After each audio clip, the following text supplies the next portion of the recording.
आजचा आपला मूळ स्रोत हा एक अत्यंत सुंदर, ऐतिहासिक आणि आध्यात्मिक व्हिडिओ आहे. हा व्हिडिओ महानुभाव पंथाचे संस्थापक सर्वज्ञ श्री चक्रधर स्वामी आणि त्यांचे एक निस्सीम म्हणजे अगदी परमभक्त म्हणूया आपण त्यांना, नाथोबा बळेगावकर यांच्या जीवनावर प्रकाश टाकतो. अगदी बरोबर. आणि या व्हिडिओचं एक मोठं वैशिष्ट्य असं आहे की तो केवळ भक्तीची स्तुती करत नाही, तर एका अगदी साध्या माणसाच्या आध्यात्मिक प्रवासातील जी मानसशास्त्रीय स्थित्यंतरे असतात ना, ती अत्यंत पारदर्शकपणे मांडतो. हो, कारण स्वामींची शिकवण ही केवळ शब्दात नव्हती, ती प्रत्यक्ष आचरणात कशी आणली गेली याचं नाथोबा हे एक चालत बोलतो उदाहरण आहे. नक्कीच. आणि म्हणूनच मला असं वाटतं की आपली आजची ही सखोल चर्चा केवळ इतिहासाची एक उजळणी नाहीये.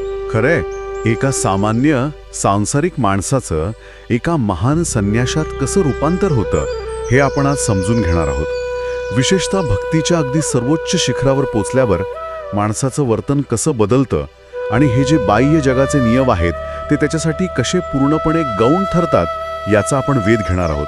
आणि हे खूप रंजक आहे बरं का, कारण एका बाजूला अत्यंत स्थितप्रज्ञ आणि शांत वाटणारा हा माणूस दुसऱ्या क्षणी केवळ आज्ञापालनासाठी रौद्र महापुरात उडी मारतो. बापरे, हो. आणि ते स्थित्यानंद अवस्थेतल्या त्यांच्या जगावेगळ्या कृती. हो ना.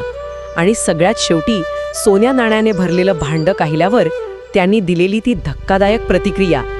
आपण व्यापक दृष्टिकोनातून पाहिलं तर आध्यात्मिक निष्ठा आणि मानवी वर्तन यांचा इतका विलक्षण संगम फार कमी वेळा अभ्यासाला मिळतो. अगदी. तर मग आपण सुरुवातीला नाथोबांच्या प्रवासाच्या अगदी पहिल्या टप्प्याकडे वळूया. आपल्याला नाथोबांची ती बळेगावची कौटुंबिक पार्श्वभूमी तर माहीतच आहे. ते सध्याच्या छत्रपती संभाजीनगर जिल्ह्यातील बळेगावची रहिवासी. आईचं नाव लहामाईसा. नाथोबा विवाहित होते आणि जरी त्यांना अपत्य नसलं तरी त्यांचा संसार अत्यंत सुखी आणि नीटनेटका सुरू होता. पण खऱ्या अर्थाने त्यांच्या या शांत प्रवासाला एक मोठी कलाटणी मिळाली, ती त्यांच्या धाकट्या भावाच्या म्हणजे चांगदेव भट्टाच्या बेपत्ता होण्याने. तो घरातून गेला, तो बरेच दिवस परतच आला नाही. आणि इथेच ती पहिली ठिणगी पडते. भावाला शोधत शोधत नाथोबा येळापूरला पोचतात आणि तिथे त्यांना साक्षात श्री चक्रधर स्वामींचं दर्शन होतं. आता अध्यात्मामध्ये असं मानलं जातं की जीवनात घडणाऱ्या अशा घटना केवळ योगायोग नसतात. म्हणजे मला असा प्रश्न पडतो की भाऊ हरवणं हे केवळ एक निमित्त होतं का? मुळात त्यांना जे मिळवायचं होतं त्या दिशेने नियतीच त्यांना ओढून घेऊन जात होती असं म्हणायचंय का? अगदी तसंच. भारतीय तत्वज्ञानात याला पूर्व सुकृत असं म्हटलं जातं. म्हणजे आधीच्या जन्मांचे किंवा कर्मांचे संचित फळ. ज्या क्षणी ते स्वामींना पाहतात त्या क्षणी त्यांच्यात कुठेतरी एक अत्यंत खोलवरची ओळख जागी होते. पण इथे लगेच सर्व काही सुरळीत झालं असं मात्र नाहीये. हा जो सुरुवातीचा मानवी संघर्ष आहे ना, तो खूपच रंजक वाटला मला. कारण सुरुवातीला नाथोबांना स्वामींसोबत लगेच कायमस्वरूपी राहता आलं नाही. हो, कारण मानवी मन हे मुळातच सुरक्षिततेच्या शोधात असतं. एखादा विचार किंवा आध्यात्मिक ओढ माणसाला आतून कितीही साथ घालत असली तरी जुन्या सवयी, कौटुंबिक जबाबदाऱ्या आणि सांसारिक बंधने लगेच सुटत नाहीत. स्रोतामध्ये असा स्पष्ट उल्लेख आहे की त्यांच्या मनातील काही जुन्या सांसारिक ओढीमुळे, ज्याला तिथे पापमय कर्मे असंही म्हटलं आहे, ते पुन्हा आपल्या गावी म्हणजे बळेगावला परत गेले आणि चक्क संसारात रमले. एका बाजूला साक्षात ईश्वरी तत्वाची भेट झालेली असतानाही माणूस पुन्हा संसारात कसा काय रवत असेल, हा विरोधाभास समजायला थोडा कठीण जातो. हाच तो संसार आणि संन्यास यातील अत्यंत तीव्र असा द्वंद्वाचा काळ असतो. पण खरी भक्ती तीच असते जी माणसाला त्या सुरक्षित चौकटीत स्वस्थ बसू देत नाही. बरोबर. कारण संसारात परतले असले तरी त्यांची स्वामींबद्दलची ओढ तसूभरही कमी झालेली दिसत नाही. ते वारंवार स्वामींना भेटायला जात राहिले. स्रोतात एक प्रसंग असाही दिला आहे की स्वामी जेव्हा रावसगावला जात होते तेव्हा वाटेत नाथोबांनी अचानक सांगितलं की मी माझ्या गावी जातो. बाईसांनी त्यांना थांबवण्याचा खूप प्रयत्न केला, पण ते ऐकले नाहीत. यावरून दिसतं की ते एका मोठ्या मानसिक हिंडोळ्यावर होते. पण अखेर असा एक क्षण आला जेव्हा त्यांची सर्व आंतरिक द्वंद्वे संपुष्टात आली. जेव्हा त्यांच्यातील ती तथाकथित पापमय कर्मे किंवा सांसारिक आसक्ती पूर्णपणे क्षीण झाली, तेव्हा त्यांनी स्वतःच्या गृहसंपत्तीचा आणि पत्नीचा कायमचा त्याग केला आणि खडकुली येथे जाऊन थेट संन्यास घेतला. हा तो टप्पा होता जिथे अस्तित्वाचा शोध संपला आणि खऱ्या अर्थाने प्राप्ती सुरू झाली. आणि संन्यास घेतल्यानंतर त्यांच्या आयुष्यात जे घडलं ते अत्यंत कुतूहल जागृत करणार आहे. संन्यास घेतल्यानंतर स्वामींनी त्यांना एक नवीन नाव दिलं, मंडळिक. नाथोबांनी स्वामींना एका मांडलिक राजाच्या ज्योतिषाची गोष्ट सांगितली होती आणि त्यावरून स्वामी त्यांना प्रेमाने मंडलिक म्हणू लागले. आणि त्यांना थोडेफार ज्योतिषज्ञान असल्याने स्वामींनी त्यांच्यावर काही विशिष्ट जबाबदाऱ्याही सोपवल्या होत्या. हो, भक्तांना गंध किंवा टिळा लावणे आणि तिथी, वार, अमावस्या, पौर्णिमा सांगण्याचं काम. पण या सर्व प्रवासात मला सर्वात जास्त भावलेली आणि अत्यंत विलोभनीय वाटलेली गोष्ट म्हणजे नाथोबा आणि नागदेवाचार्य यांची मैत्री. हो, ती खूपच खास आहे. संन्यास घेतल्यानंतर या दोघांची अत्यंत गाढ मैत्री झाली. त्यांचे स्वभाव इतके सारखे होते की ते एकमेकांचे जिवलग मित्र बनले. डोमेग्राम येथे दोघेही मिळून हरभरा आणणे, मठाच्या बांधकामासाठी माती आणि दगड वाहून देणे अशी अत्यंत कष्टाची कामे आनंदाने करत असत. अशा शारीरिक कष्टाला किंवा शारीरिक सेवेला इतकं अनन्यसाधारण महत्त्व का दिलं जातं हे समजून घेणं गरजेचं आहे. म्हणजे नक्की काय? जेव्हा एखादा माणूस संन्यास घेतो, सर्वसंग परित्याग करतो, तेव्हा त्याच्यासमोर सर्वात मोठा धोका भौतिक मोहाचा नसतो, तर तो आध्यात्मिक अहंकाराचा असतो. अच्छा. मी ज्ञानी आहे, मी संन्यासी आहे, हा अहंकार अत्यंत सूक्ष्म आणि घातक असतो. म्हणजे भौतिक गोष्टी सोडल्याचाच एक वेगळा अहंकार निर्माण होतो. अगदी बरोबर. पण जेव्हा तुम्ही स्वतःच्या खांद्यावरून माती वाहता, उन्हातानात दगड उचलता, तेव्हा तो अहंकार मुळासकट नष्ट होतो. शारीरिक कष्ट माणसाला जमिनीवर ठेवतात. नाथोबा आणि नागदेवाचार्यांची मैत्री ही केवळ दोन व्यक्तींची मैत्री नव्हती. एकत्र मजुरीसारखं काम केल्याने त्यांच्यातील मीपणा गळून पडला. तिथे कोणतीही स्पर्धा नव्हती, तर एका शुद्ध आणि निर्मळ भक्तीचा तो पाया होता. आणि याच शुद्ध भक्तीचा परिणाम काय झाला हे जेव्हा आपण पाहतो तेव्हा खऱ्या अर्थाने आश्चर्य वाटल्या वाचून राहत नाही. हो, तो स्थित्यानंदचा प्रसंग ना? हो. आपल्या स्रोतानुसार नाथोबांच्या या अत्यंत भोळ्या आणि निर्विकार भक्तीमुळे स्वामींनी त्यांना एक विशेष अवस्था प्रदान केली होती, जिला महानुभाव पंथात स्थित्यानंद असं म्हटलं आहे. आता ही अवस्था समजून घेणं थोडं गुंतागुंतीचं आहे, कारण या अवस्थेतील त्यांच्या कृती समाजाच्या दृष्टीने अजिबातच सामान्य नव्हत्या. कारण त्या कृती कोणत्याही सामाजिक चौकटीत बसणाऱ्या नव्हत्याच मुळी. अगदी. या स्थित्यानंदाच्या भरात नाथोबा काय करायचे तर ते स्वतः नेसलेले कपडे फाडून टाकायचे, कधीकधी चक्क जळत्या चुलीत पाय घालून बसायचे. बापरे. आणि गावाबाहेरून येताना एखाद्या ब्रह्मराक्षसासारख्या मोठ्याने हाका मारायचे. आणि त्यांचा जो सर्वात जिवलग मित्र होता म्हणजे नागदेवाचार्य, त्यांना चक्क डोक्याने टक्कर मारायचे. एका बाजूला हा माणूस अत्यंत शांत वाटतो आणि दुसऱ्या क्षणी अशा अनपेक्षित कृती. हा विरोधाभास कसा समजून घ्यायचा? वरवर पाहता हे एखाद्या वेडेपणासारखं वाटू शकतं, पण इथे आपण भारतीय अध्यात्मातील आनंदाच्या 3 पातळ्या समजून घेतल्या पाहिजेत. कोणत्या 3 पातळ्या? पहिली पातळी असते विषय आनंद, म्हणजे भौतिक गोष्टींतून किंवा इंद्रियांतून मिळणारा तात्पुरता आनंद. दुसरी पातळी असते देवत आनंद, जो स्वर्गीय किंवा दैवी आनंद मानला जातो. आणि या दोहोंपेक्षा अत्यंत श्रेष्ठ असा असतो निर्गुण आनंद. आणि नाथोबा या निर्गुण आनंदाच्या अवस्थेत पोहोचले होते. होय. जेव्हा माणूस या निर्गुण आनंदात पूर्णपणे बुडून जातो तेव्हा त्याला समाजाच्या तथाकथित नियमांचे आणि स्वतःच्या देहाचेही भान उरत नाही. आपण समाजात वावरताना स्वतःवर अनेक सामाजिक संस्कार लादून घेतलेले असतात ना. हो. आपण कसे दिसावे, कसे वागावे याची एक मानसिक जडणघडण झालेली असते. अगदी. नाथोबा या सर्व मानवीय कवचांच्या पलीकडे गेले होते. म्हणजे चुलीत पाय घालणे हे दाखवतं की त्यांना शारीरिक वेदनांचाही पूर्णपणे विसर पडला होता. तसंच म्हणता येईल. ती पूर्णपणे देहातीत अवस्था होती. समाजाला काय वाटेल याची त्यांना पर्वा नव्हती, कारण त्यांच्या आत एक अवर्णनीय अशी शांतता आणि आनंद निर्माण झाला होता. आणि म्हणूनच स्रोतात असं स्पष्ट लिहिले आहे की त्यांच्या या कृतींतून कोणालाही कधीच कोणताही त्रास होत नसे. कारण त्या कृतींमागे कोणताही द्वेष किंवा विकार नव्हता, तर ती केवळ एक अत्यंत शुद्ध आणि पारदर्शक ऊर्जा होती. हो, हे खरोखरच अद्भुत आहे. पण एका बाजूला हा स्थित्यानंद आणि जगावेगळी वाटणारी भक्ती आहे, तर दुसऱ्या बाजूला त्यांच्या चारित्र्याची अत्यंत प्रखर आणि कठोर अशी एक बाजू आहे. आपण त्यांच्या ब्रह्मचर्याचा प्रसंग पाहूया. तो देवगावचा प्रसंग ना? हो. एकदा नाथोबा देवगावला भिक्षेला गेले होते. तिथे एका घरच्या स्त्रीने विषय वासनेने त्यांच्याशी जवळीक साधण्याचा प्रयत्न केला. ती त्यांच्याशी खूप वेळ गप्पा मारण्याचा प्रयत्न करायची, उत्तम उत्तम पदार्थ वाढायची. पण नाथोबांचं लक्ष केवळ त्यांच्या ध्येयावर होतं. अगदी. त्यांनी तिची ही वासना लगेच ओळखली आणि चक्क त्या घरी भिक्षेला जाणंच कायमचं बंद करून टाकलं. कोणत्याही मोहाला बळी न पडता त्यांनी घेतलेला हा निर्णय त्यांच्या चारित्र्याची उंची दाखवतो. आणि या त्यांच्या अत्यंत निर्मळ वृत्तीमुळेच स्वामी त्यांच्याबद्दल एकदा म्हणाले होते, मंडळीक हा माझ्या शरीराचा एक अवयव आहे. हे साधेसुधे उद्गार नाहीत. माझ्या शरीराचा अवयव म्हणजे गुरु आणि शिष्य यांच्यात आता कसलाही भेद राहिलेला नाहीये. नाथोबांनी केवळ शारीरिकच नव्हे तर मानसिक पातळीवरही विषय वासनेवर पूर्ण विजय मिळवला होता.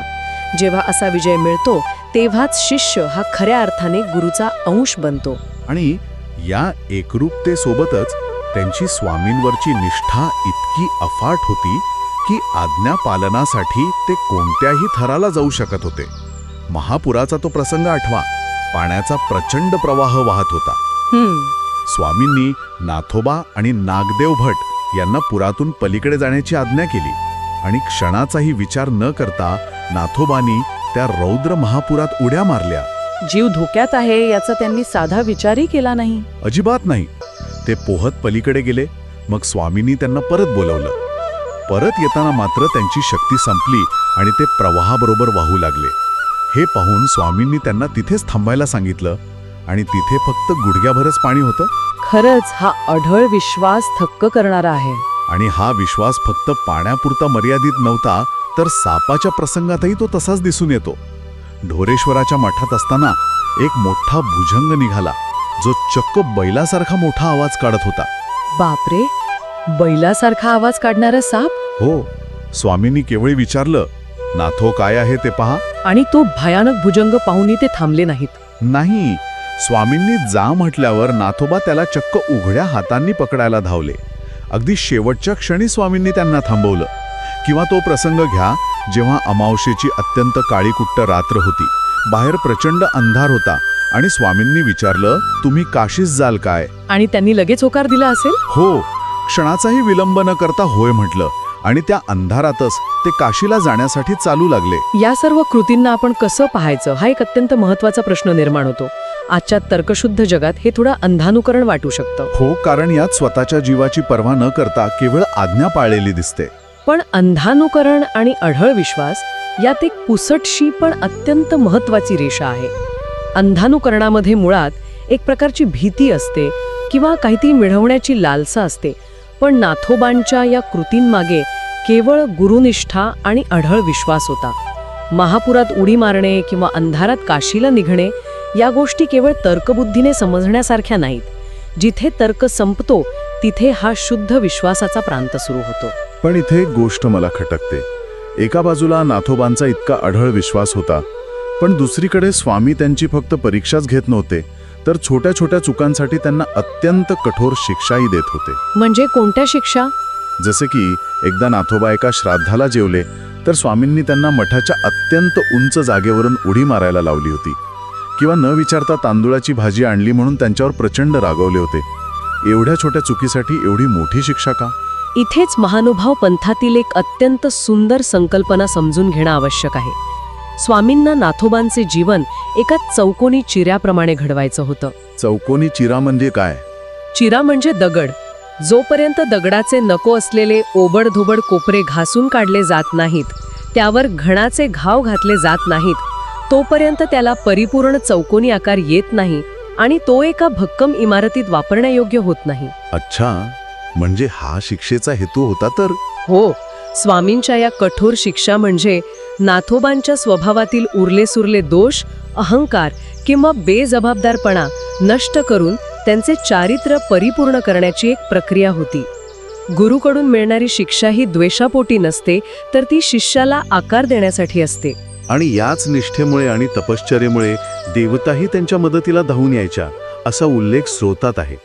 जसं डोमेग्राममध्ये रात्री वाट चुकल्यावर साक्षात ग्रामदेवतेने त्यांना प्रकाशाने वाट दाखवली होती. हा सर्व त्यांच्या तपाचाच प्रभाव असावा. नक्कीच.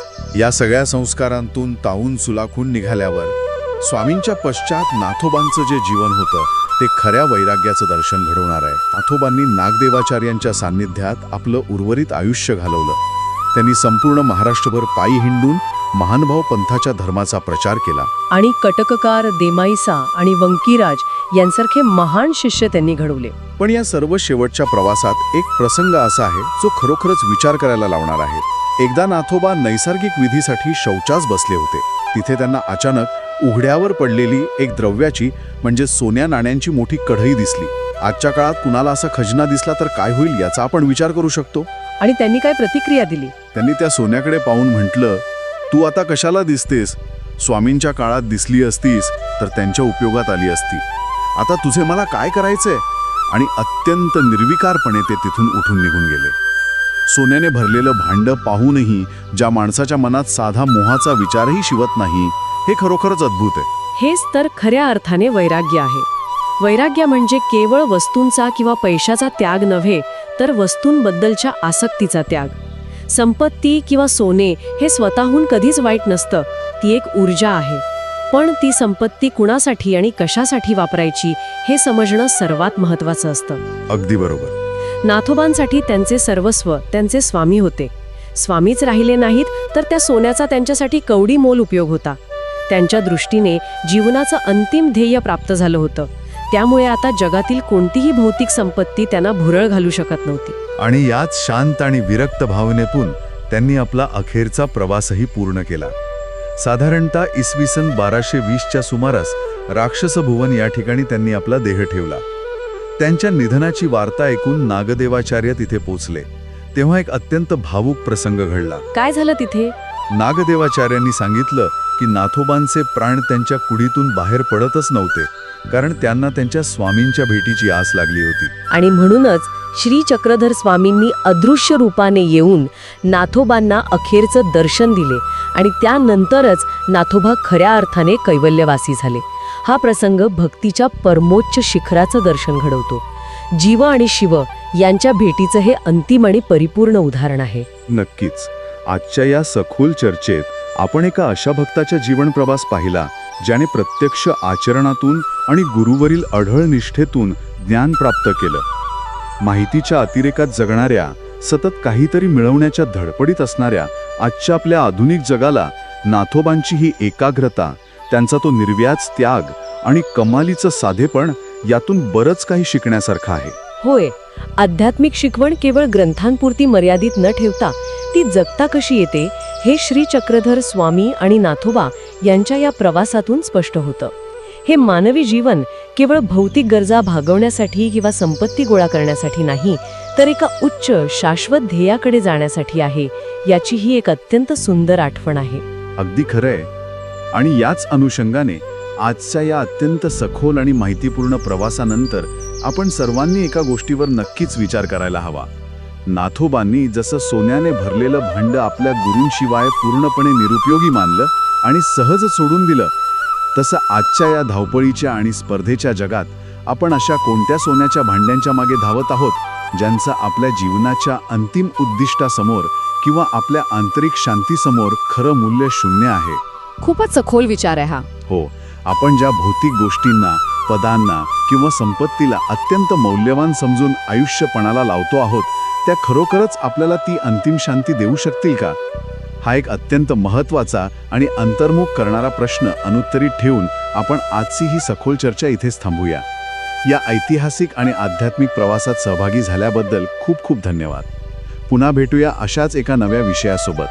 तोपर्यंत स्वतःचा शोध घेत रहा आणि विचार करत रहा.